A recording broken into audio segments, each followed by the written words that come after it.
So the new year has begun. How are you, my friend? Well, so and so, I would say. What does so and so mean? If you are a father to a 20, well, almost 2-year-old, there's always something, So, Okay, what's the favorite thing that they're doing at the moment at two? building towers, block towers in all forms and shapes and kinds. It's the best thing. Don't you love the fact though that you get to build these things out and you've got there's no excuse. You're allowed to play, you're allowed to build, you're allowed to do some of those fun things that maybe you did when you were a kid, but you don't really do so much now. Absolutely. It's the highlight of my day. I mean, when I stop working, and so my office on the first floor of our home, when I go to the living room downstairs and he hears me coming down the stairs, he would already run to me and pull me towards the blocks or puts a book in my hand. So spending time with him is certainly the best thing that happens to me right now. I love that. That's awesome. See, those are the things that even though maybe you're not doing some of the other things that you might want to be doing right now, who knows, those things, you know what, having had 6 kids and still got 6 kids and now the 3 grandbabies, I get to do those kind of things and really love it. And all I can say to you is good on you, and it's a journey, and enjoy every moment of those things. I do. Right now. Sometimes because even they the don't rough last nights. forever. That's right. And by the way, those rough nights continue. Doesn't matter how old they are. It's just a different level. But that's another story. Anyway, what I love about the decision table, and you're the first person, because I am literally been in a cocoon over this last little while. I don't know about you, but I know in leadership last year, there was a lot of serving and a lot of giving back into leaders. And my tank got a little empty by the end of the year. How did you feel? And what were you seeing in the work that you're doing? I think I felt similar feelings during the year. Towards the end of the year, my tank got refilled a little bit. And I think because I put so much time into talking to amazing people around the world, preparing for my next business event, and just by talking and listening to these people and asking them questions, the amount of knowledge that they shared with me was just outstanding in terms of learning for me. And I think learning for me is always something that gives me energy. It doesn't take energy away from me. So I think towards the end of the year, especially in late November until leading up to the Christmas, to the holiday season, that was an amazing time for me. But I totally hear you. I had a similar feeling over the past 12 months.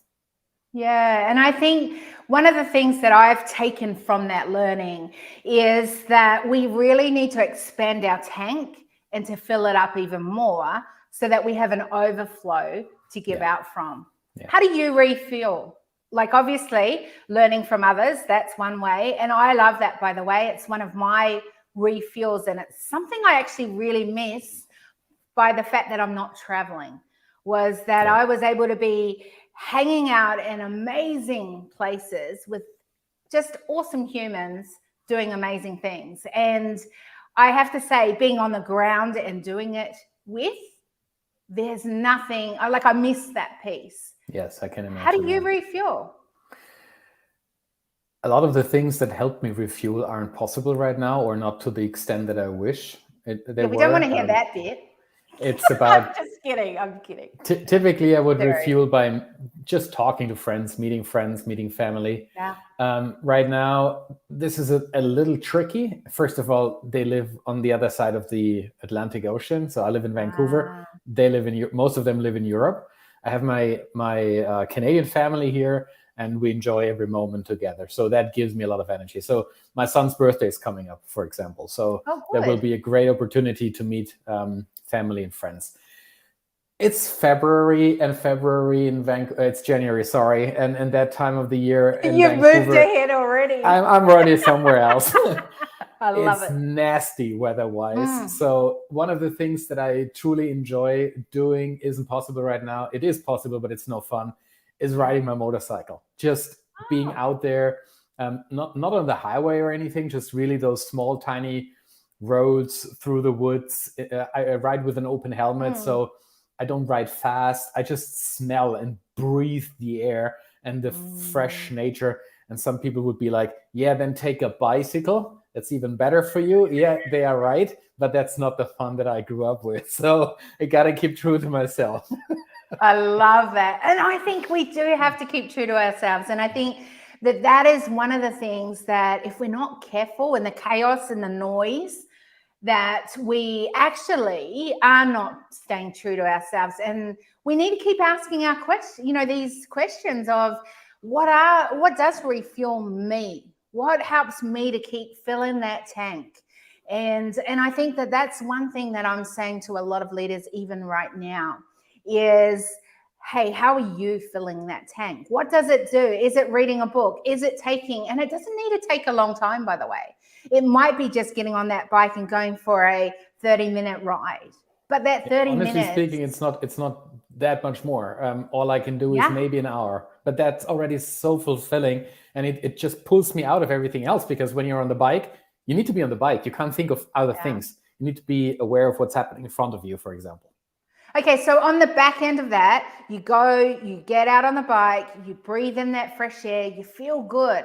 How does that help with, say, things like productivity, what you're doing? Because I think this is sometimes the difficulty, is that some of these things that we know are so important don't always have indicators that go, you're going to get the next 5 sales because you went and did this. And so we ignore them.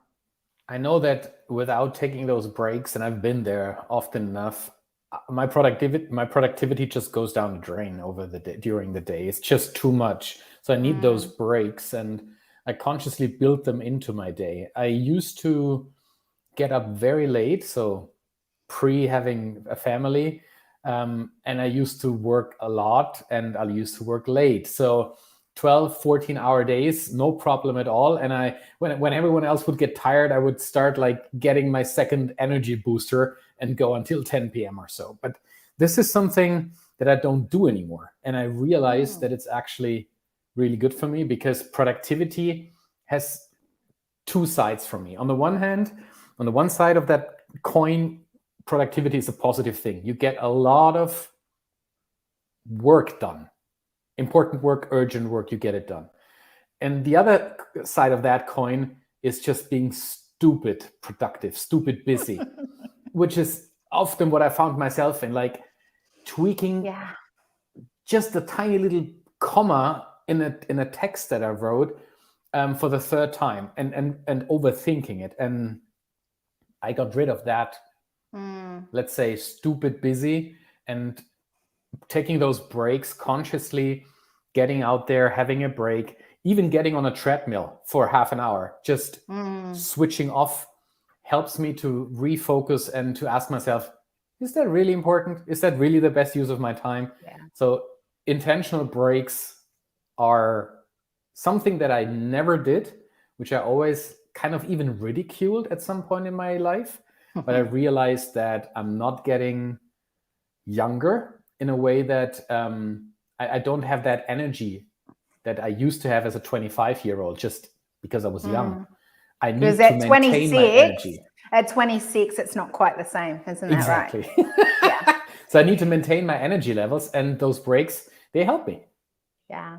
Why do you think you ridiculed? Where did that come from?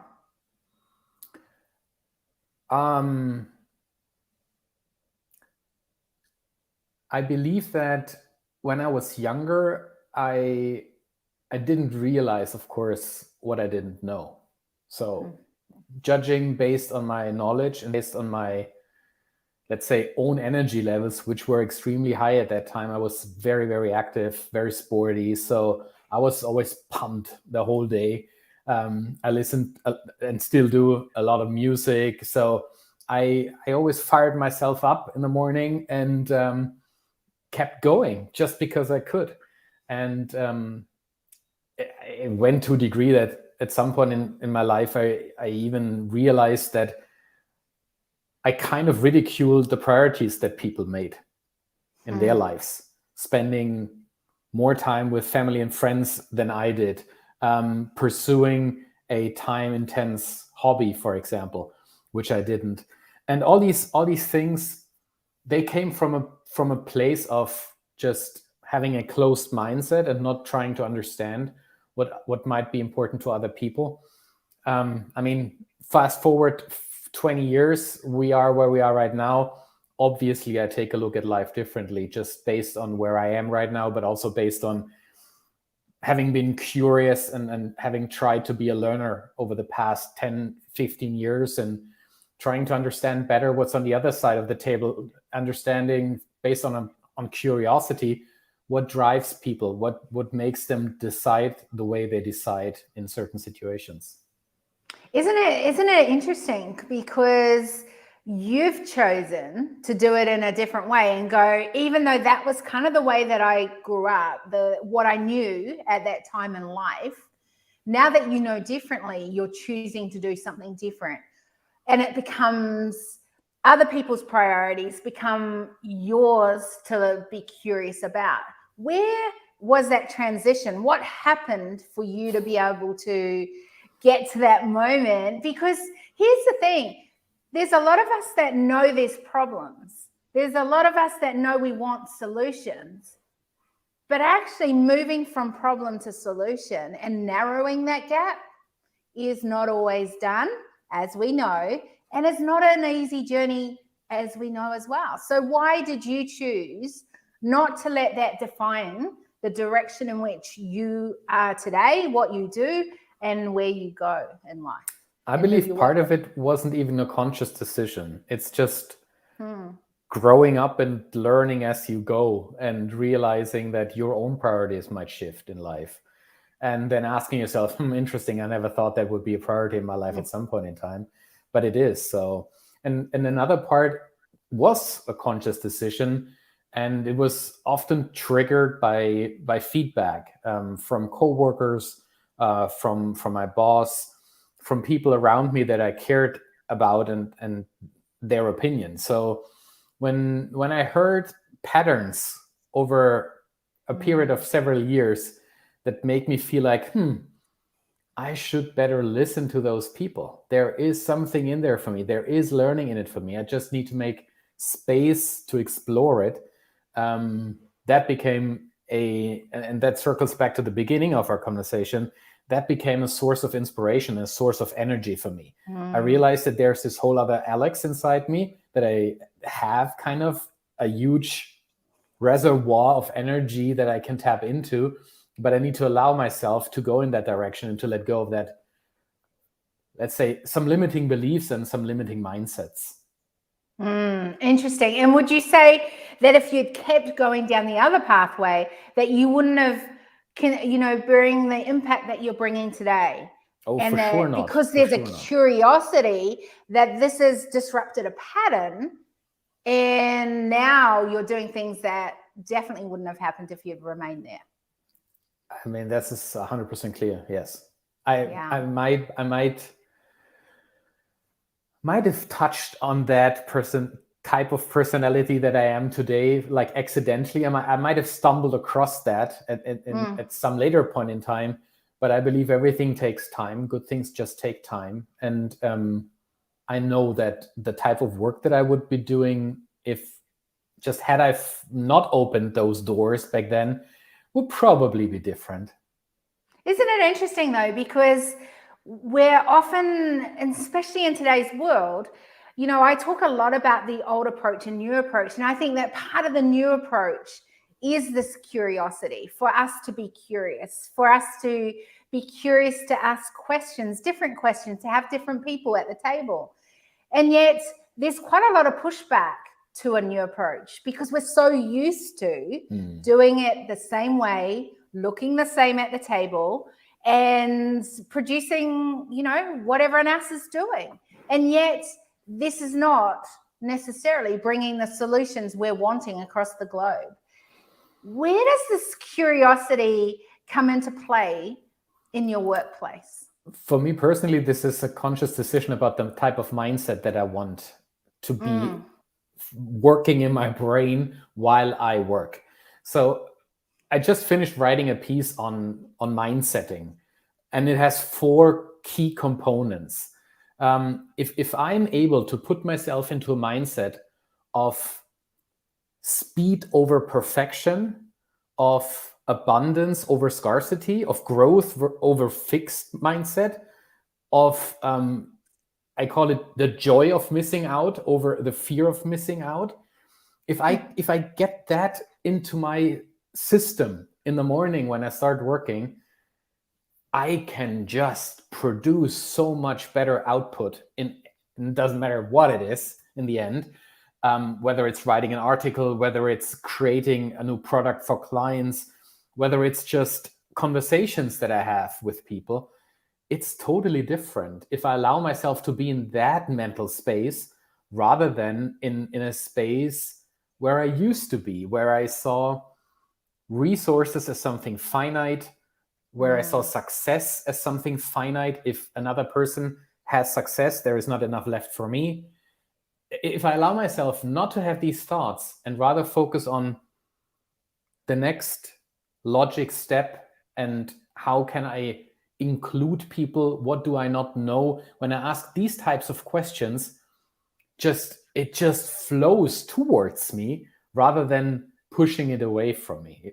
I don't know if you know what I mean, Kira Mary. Does that make sense? Well, I never assume anything. So tell me more about what you mean in that way.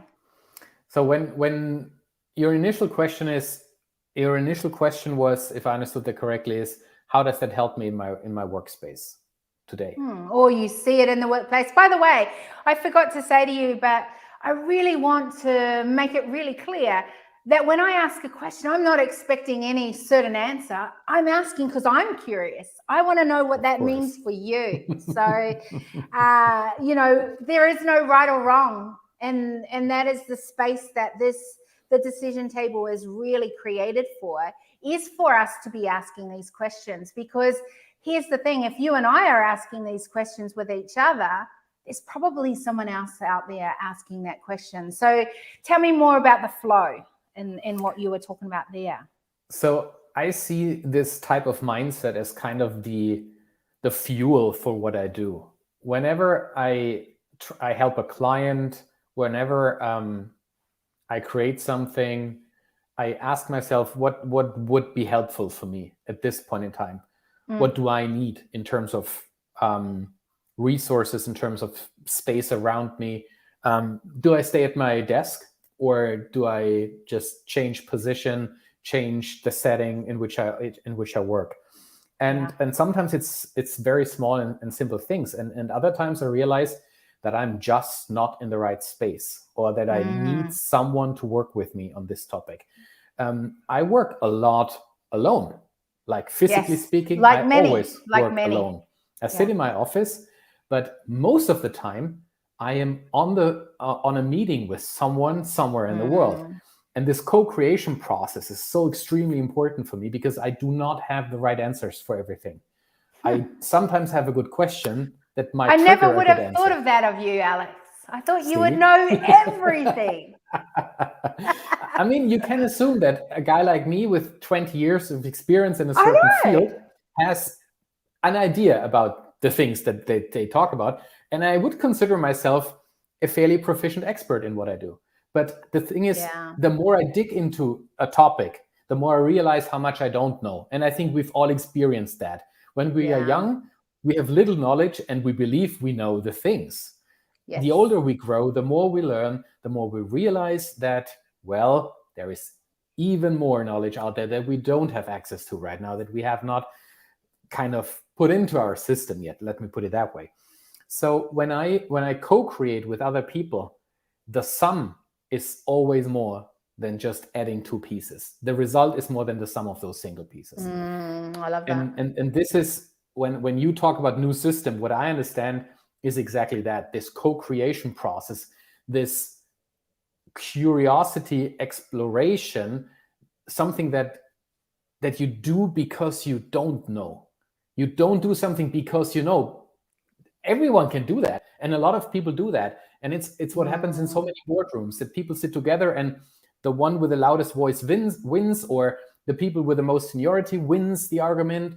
People don't always just from a Can I stop you on that one? Because I really want to not miss out on that little piece of gold. And I think this has been an interesting, from my experience as well, that I've actually had, and it's the expert come up to me, the guru, the one that's meant to have all the knowledge, whatever it is. And they've come up to me and gone to me, literally to my face, and said, why did you not speak up more at the table? And the interesting thing was, because I felt that every time it was the same person trying to speak up, they were clashing against everyone else. No one was listening to each other anyway. And so what was the point of adding to the noise? Now, I'm really happy to add my value when I'm given the space to be listened to. And then I'm really happy to listen to others and then look at what we can do with what we now have as data at the table. But I don't think as a society we're really good at doing this. And I think that, this has been something that has, and almost feels uncomfortable, because the expert, or the one that's meant to have it all and know it all, comes to the table and almost has to speak at rather than speak with.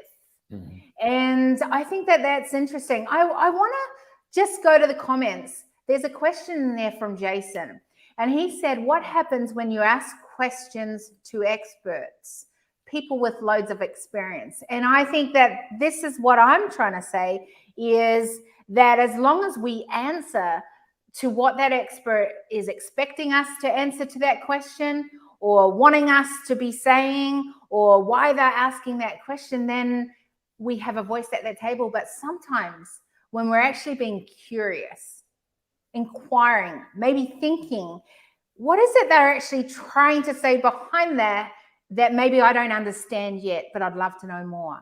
And we ask from a place of that. What do you think? What happens when you ask questions to experts? I think there is an underlying element of value that we need to just be careful and mindful about. So when I ask a question to an expert, what I want is value. So that means if I ask a question from a position of curiosity, I want to learn something. I want to receive value. If I ask a question to reconfirm my own opinion, then I don't want value. I want reconfirmation. And that is, the question is, what is it that you ask of that expert? If you ask an expert for his opinion or her opinion based on their experience and their knowledge, then you better be open to learning something and to hearing something that might not be in line with your belief systems or with your own opinion at this point in time. Recognizing an expert is not necessarily something that requires you to accept that this person is an expert. You know what I mean? Great thought. Yeah. Tell me more about what you're thinking in that. When I talk to experts, and I talk a lot to experts, I talk a lot to people that are really masters of their crafts. And the only thing I can do is accept that they are a master of their craft. Just because I don't understand what they are saying, or that I don't necessarily agree with what they are saying, as long as they're not coloring their opinion or their experience with a political agenda, for example. As long as what they share with me is based on science, on facts, and on, let's say, on truth, then I can accept what these people say. Whether I believe it or not, whether I buy into it or not, is a completely different element. All right, we're getting into the juicy bits now. So here's the thing. When there is a truth, it is a truth to you. It is proven to you, but it may not be proven to me. So how do we start listening to each other, even if it's not a truth to me, And maybe it's not part of my belief system. Maybe it's not part of even my value system. But there might be something, if I'm willing to listen, there may be some insight I can take. And the other thing that I've found when we have had conversations like this, that I'm not necessarily going to agree with you, but it makes me stand even stronger in what I do believe. And I know why I believe that even more. This is great. And it sounds so beautiful, and you're willing to do that, and so am I. And because of it, we have these conversations. Let's pull it out to a bigger space and go, how do we have these conversations with more people? And this becomes more comfortable to have the uncomfortable conversation. Let me answer that and separate two things here. So the first part of my answer will be about the topic of truth. And the second part will answer your question, how can we involve more people and how can we ask more questions in that direction? So when I use the term truth, I don't mean you can have a different truth than I have. That's perspective. That's not truth. Truth is for me a synonym for facts, scientifically proven facts, without politics, without religion, without belief systems. 1 and 1 is 2. That is a truth and a fact, and that won't change. That's what I mean when I use this term facts. And if you live in North America, especially during the presidency of Donald Trump, there was a term called alternative facts. And there are no alternative facts. A fact is a fact because it is a fact. It can be alternative, if you know what I mean. So that's what I mean when I say truth and facts. But if it's a truth to me, how is that not a fact that is a truth in my life, even if it's not in yours? It can't be. A truth is, and a fact is, that we live on the planet Earth, that this thing is round, that it sits in a galaxy, and that our star is called the sun. Those are facts. Those are truths. The things that you are referring to, Kirimiri, they are perspectives based on knowledge that is accessible for me and based on belief systems and things like that. And we cannot argue about truth. Truth is unarguable. We can argue about perception and about perspectives. And that brings me to the second part of my answer. I believe that most of the issues that we have in today's society and in many aspects of our lives is that we misconceive or misperceive, if that is an English word. I don't know, but I'm liking it. A perspective for a truth or for a fact. And we so strongly believe that our perspectives and our belief systems are the truth that we can't possibly understand that someone else does not see it. That's where all the anger comes from. That's where all the fights come from, the struggles come from. And the only way through that is by building bridges, by asking ourselves, what do I not know? How can I better understand the other person's perspective? Because apparently we are looking at the same topic from perspectives that are so different that we get into a fight with each other. A very simple example. If I write the number 6 on a piece of paper and put it on the floor, and you stand opposite of me, this is not the number 6 for you, it's the number 9 for you. We're looking at the same piece of paper with something written on it. It is only perspective. So if I want to better understand how can I create a bigger conversation about the things that truly matter in life, then I need to be able to put myself into other people's shoes, to change perspective and to see the world through their eyes. And that requires an unlearning of what I think I know. Because if I keep that in mind, I cannot truly put myself into your shoes and step into your world. But only if I do that, I can develop understanding, compassion, feelings that are helping me to become you in a certain way, to see the world through your eyes. If I'm able to see the world through your eyes, I all of a sudden realize that you are not the enemy. I can discuss with you. We can strong discussions, but you're still in the end exactly the same. You are a person with a mindset. You're a person with a belief system. You're a person with your own experiences, pains, strengths, dreams, hopes, and fears. And if I dare to become that person only in this conversation, in order to understand you better, I can help us build a bridge between supposedly very different perspectives. I'm just thinking about what you're saying. I don't know where I stand when it comes to fact perspective.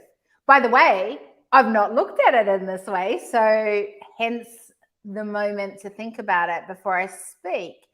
But I do question because, and I wonder, is it because that we don't know what is fact versus perspective that we are having these challenges across the globe? That's one concept that I'm thinking.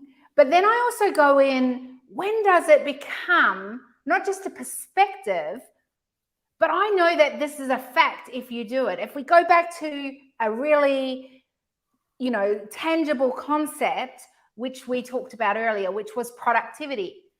I know that when I do my gratefulness in the morning, when I do my movement and go for a walk, when I eat properly, my brain is functioning at a much higher level than when I don't do those three things. That means then that my productivity goes sky high. It really does. When I have that as consistent, habitual things that I put in place, that's facts, not just my perspective, it's facts. Because I look at my sleep measurements, I look at my blood levels, I look at, different, say, where my body is in composition. And that tells me that that data is not just a perspective, it's actually being really beneficial to my overall. That doesn't mean that that's a truth or a fact to you. And in that way, then that becomes my perspective. So how do we get from a perspective to being a fact that will actually help you, and maybe you might even come on board with it, even though it's new and different thinking? I think it's a brilliant example because it allows me to explain the difference between a fact for you as an individual versus the fact for a society or for us as humankind. So what you just explained with productivity and those habits, you see it in the data. It is a fact for you. It is a truth for you. Now, this is wonderful and really good for you.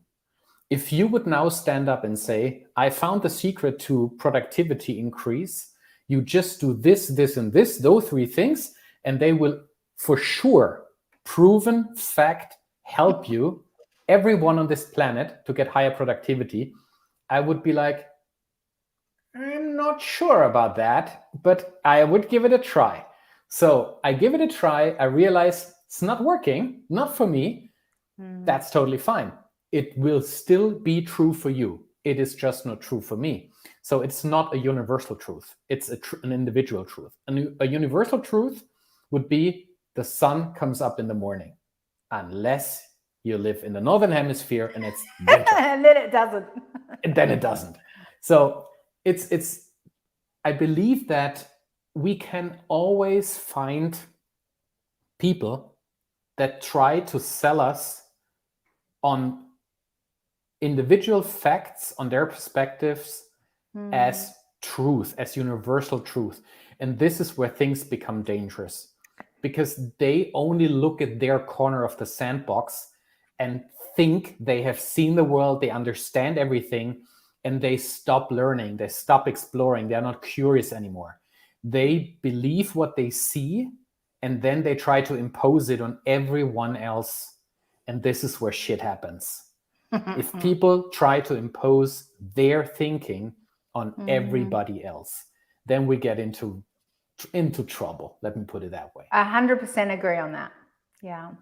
So maybe it comes back to how we are communicating, and even the words we're using in the old way are those words serving us if we have a new approach? And maybe we need to question it more. For sure. Questions are always a good way to explore.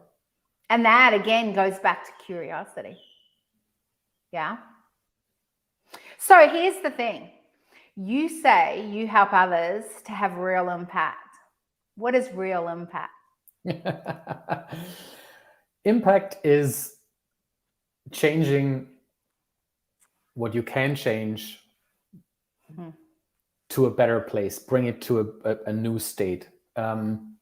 That can be your family. You can have a positive impact on your family, or you can have a negative impact on your family. It can be the community you operate in, the church, the sports team, the political party you are a part of and influence. When I talk about impact, I often talk about impact on society as a whole, the big ideas that help us just level up as human beings and accept that we are far from being perfect and we can do so much more. And we don't have to do so much more. We have to just do a bit more. Every generation does their piece. And I just hope that our generation will add their piece, not to the detriment of the planet, of humankind, but to make it a more livable space. And when I talk about impact, I often also talk about social impact and environmental impact. Those are the things that truly matter to me. Yeah. Why do they truly matter to you? The environment and having an impact on the environment always mattered to me. I think because I grew up in the countryside, and I saw what can happen if you let the wrong people take the wrong decisions. So they destroy habitat for profit on such a large scale that it is not just a side note, but that it's a major negative impact on ecosystems. So I think my mom had quite a role in that as well, to help my brother and I see the world through various glasses, and especially having that nature goggles on and asking, do we really need this highway, or can we just use the old highway that's right next to it? It will be there forever. So it's those types of questions. And if I bring it into our world right now, do we need this Trans Mountain pipeline here in Canada? Do we need another shipping route through habitat where we know whales have their breeding grounds and things like that? It's those things. Do we just need that 2, 3, 5% more profit and destroy natural resources, on the other hand, that we will never get back, most likely? And then obviously when it comes to social impact, building safer workplaces, that's what really matters to me. Building businesses that are not just for profit, but also force for good, and profitable at the same time. Those are the things that really matter. Yes, they do. And who knows what's just happened to my camera, but we'll just continue going because we're putting this on a podcast as well. Here's the other thing that I think is just amazing, is that you say all of us can do our little bit, and our little bit just adds flavor to bring that difference, to bring that impact. And I think that's what you're doing with the amazing summit that you're bringing up. So tell us, what is the summit about, and why do people need to get there and be a part of it? So the event is called Legacy, and this ties into what we just talked about. What is the legacy that I, as an entrepreneur, as a business owner, as a corporate leader, want to leave behind? And not when I die, but just when I move on to my next venture. You know what I mean? So I talk about living legacy, not the legacy being the big bank account or the big house that you hand over to the next generation, or how people might talk about you once you've passed. I talk about using business as a force for good, doing well while doing the right things. And the event is 3 days, 1st, 2nd, and 3rd of February. And it's all about how can we, first of all, use businesses as an impact driver, both in a social and in an environmental context. We have amazing people talking on this first day on February the 1st from Harvard Business School professor Felix Oberholzer-Guy. Well, he talks on day 2. Sorry about that. So he talks on day 2 about value creation and value capture.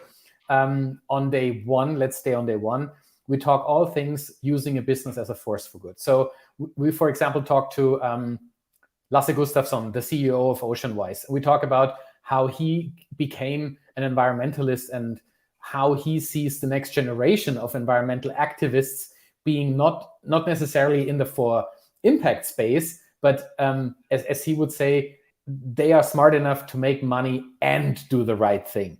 So we talk about all these things. On day 2, already mentioned Felix Oberholzer, we talk all things profit. So how do you actually build a business for profit? And why do we need that? Because it allows us to do the right things in the way. If we have to think about putting food on our tables every day, we need to make sure we get the money in no matter what. But if we have profitable businesses, it allows us to have this separate space in our head where we ask ourselves, and now what? What do we do with these profits? How can we leverage our companies as a force for good? And then on day 3, we talk all things entrepreneurs and business owners. We talk about us, about productivity, about mental health, about physical health, and how these important topics are often being neglected and why we should not neglect them in order to stay in the game for the long run. Yeah. What's your biggest takeaway from having all these conversations with amazing people? Yeah, important point that you make. So I pre-recorded all these conversations. There are 45 sessions over 3 days, and you can have access to these sessions. So even if you can't make it 1st, 2nd, and 3rd February, still sign up, secure your seat, because it gives you the option to get your hands onto the recordings. The biggest learning for me recording those sessions, well, there was one on the meta level, which was, I need to do this more often. This is a lot of fun to talk to so many amazing people and learn from them. And then like content-wise, there is so much gold in this. Every conversation that I had was something where I went like, I never thought about this. Yeah. And I couldn't pull out 1 or 2 highlights. There are so many. I think the biggest highlight for me overall is that this is a truly global event. We have people from Singapore, from South Africa, from Australia, from Europe, from the Americas. It's just amazing to see how people rallied around this event. And I believe what made them rally around in the first place was that they saw that this event in itself is creating a ripple effect. It's not a for-profit event. So first of all, seats are free. Everyone can register and join for free. And then there are bonus packages that you can purchase. And all the money that we make with these packages, they actually go one-on-one to environmental protection causes and to childhood brain cancer research. Those are the 2 causes that I personally support through my business. We're not running these events to make money. We're running these events to bring people together. And if we make money with it, we give it to causes we believe in. Where did that come from? Like, why are you not making money from it? Or why is it around that? And will people come to it if it's pre-recorded? Not like, where's that thinking? I always get really interested to the different structures in which people are choosing right now, especially in this season and in what we're seeing across the globe. So one of the reasons why we decided not to go for a live event is that from a technical perspective, running 45 live sessions is basically a nightmare. How do you want to do this? You can't do this. I concur, but it's doable, but I concur. Because these sessions aren't just people talking. These are real conversations between me and that person. So I couldn't do 15 in a day. You could. You just might not be very alive at the end of the day. Yeah, right. So recording all these sessions gives us an opportunity to create this event over a longer period of time to make sure the quality is what it should be. And another element is if we run it live, we basically rob half of the planet of the opportunity to participate because it's night where they are. So when those sessions air, I want to make sure that everyone, irregardless of where they sit on the planet, they have 24 hours to watch the sessions they are interested in and have fun with them. If they want to have access for a longer period of time, they can always get their hands on the recordings and help us support the causes that we support. Yeah. And your question was, where did it initially come from? Why do I do this? Why don't I want to make money with it? Well, I am all about making money. I'm running a profitable business, but I make profit of different products and services. So I'm not a professional event organizer, let me put it that way. And I know that I can use these events for more than just for profit. So by talking about these truly important topics for myself, and by raising the awareness about the necessity to cure terminal childhood brain cancer and other rare diseases, I help those that need help. And by helping raise money for environmental protection agencies, I also do something that is truly in line with what I believe in, but my business doesn't really help me. My education doesn't really help me to support environmental protection causes other than through my business as I do it right now. Unfortunately, I'm not a medical doctor. I can't cure brain cancer. And unfortunately, I have no idea about environmental law or anything else that could help me further the environmental agenda. So it's my way of giving back and helping those that I feel need support. I really love this, and I'll tell you why I really love it is because with the leaders movement, what we're doing around that is our indicators are how many intentional conversations are you having. And so what I love about this is you're having lots of conversations with many awesome humans, and I think that brings hope to the future for leadership and for the human race in general. And then you're using the other indicator, which we have, is platform. What platform, or how are you using your platform to intentionally be part of the solution, the sustainable solution? And what I love about that is, even though this is not your everyday job, everyday thing that you focus in on, you've got a platform you can use and you're creating to do your 1%, which is what is the one thing that you're going to do to sort of shift the dial forward. And I feel like this is your 1% that you're doing. And I love that. And I think that's what's exciting is when, like you said earlier, that we can't do it all. And you're not the doctor, but there are people that are the doctors. You're not the one that knows in the medical field that maybe will have that breakthrough, or that scientist, but that's okay. What you do have is you've got connections, and you can bring those connections together to create a platform of awareness. And I think that in a world where the problem to solution feels like it's widening, that it becomes very simple, and we have to bring it back to simplicity of going, what is my platform? How can I give voice to that?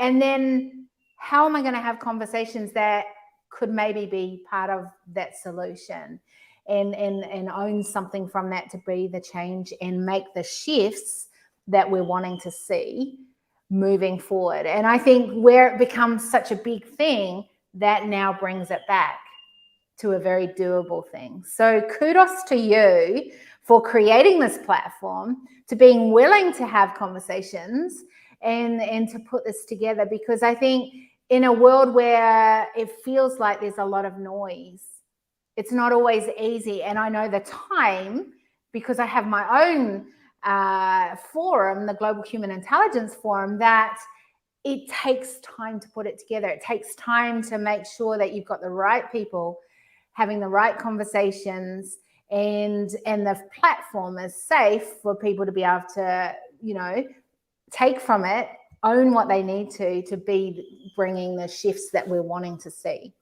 And so kudos to you for that. And I know I'm looking forward to, learning from others that are on there, and seeing and what comes from that. So I'm pretty excited to see that unfold. And I know we will, wherever we're putting this out to, we will make sure that the link will be in there as well, so that anyone that wants to can come and be a part of that. Now, there's one thing I do at the end of all of the decision tables that is the one thing that we do the same. And everything else, we just go with the flow, like a conversation, as if you're sitting at my table and we're having a coffee or a drink of water or whatever it is. And that might be even a bit more potent, who knows.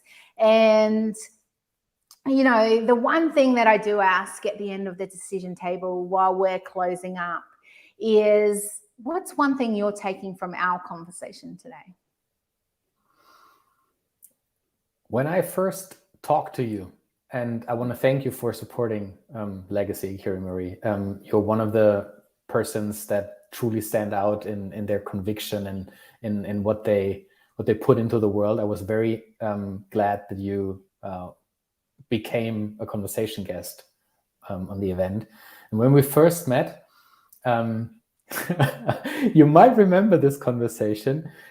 We had a video conversation. You were sitting there completely casual, and you I do remember this. You led into the conversation like you did not put on your official clothing, kind of something like that was your intro. And I was like, that already makes her different. That's kind of cool. And I think the one thing that I take from our conversation today is that it takes time to truly understand people. So when you and I, this is now our third conversation that we have, the more we talk, the more I realize how you are changing the world, one conversation at a time. And I think this conversation that you and I just had, it will echo in my heart and in my brain for quite some time, because the type of questions that you ask, they really help other people access their potential. And it helped me formulate some of the things that I have not formulated in that way before. Thank you very much for that. I love that. And I think, and thank you for your honesty and your connection in the conversation. What I love about what we've just said there, or what you just said, is going back to, you don't know what you don't know. But I think when we do know, we have to take some ownership of whatever that is that we want to from what we know. And that's why I asked that question, because I think, you know, as part of this new approach is that we are to evolve. And part of that is having this curiosity within a conversation, that maybe we don't have it all sorted, and maybe we are hearing different facts or different perspectives or different thinkings or insights or mindsets or whatever it is, belief system, value systems. And maybe by the end of this, that we can now know a little more and Absolutely. be able to take that into what we do. And so I'm reminded of the importance of always being willing to keep having conversations with people that might look or sound different to what I do. And I remember that. And I remember when I got onto the next call and you said to me, wow, you look really different. And I was like, what does he mean I look really different? And I got it in the one way. But I also go, why does that seem so important? That we have to look a certain way, we have to sound a certain way. And that actually sent off some things for me going, what is it I wanting them to think or feel? And I think that that's important too. And, you know, I love the fact that we've had this conversation today, because I got over my thinking on that, my biases I took from that. And I was able to connect with you and just see some of the thinking that you have, which is, I love the fact that you brought up the whole perspective, facts, because I think in the way that we communicate, I think it is a fact when I see things, even if it's my perspective and maybe not a universal fact that you see. And yet maybe it is a universal fact if we got all the data and everyone started tracking it. Who knows? And I think that's what I love about our conversation, is that it makes me more curious to find out more facts and to get it as a universal fact across on the table. That. And I think that's what we, when I talk about this thing called the muscle of human intelligence, it's about us being able to gather different data and to be able to use that data and then go, how are we going to then put that into action? What are we going to do now we have that data? And I thank you for our conversation, because I feel like I've got more data that I can process with and do something with. So I'm going to almost end the broadcast, but I just want to give you one last chance to go. If there's anything that I haven't asked you or that you felt that you wanted to share on this conversation today, what is that? I don't think there is anything left. I'm super grateful for having had this conversation, for having had the opportunity together with you to explore some of those questions. We shared where people can find more about the Legacy event. Yes. If you are more the audio type rather than the reading visual type, just go to alexthestrategist.com. You will find the event right there on the landing page. Fantastic. I'm going to end this broadcast, but don't you run away quite yet.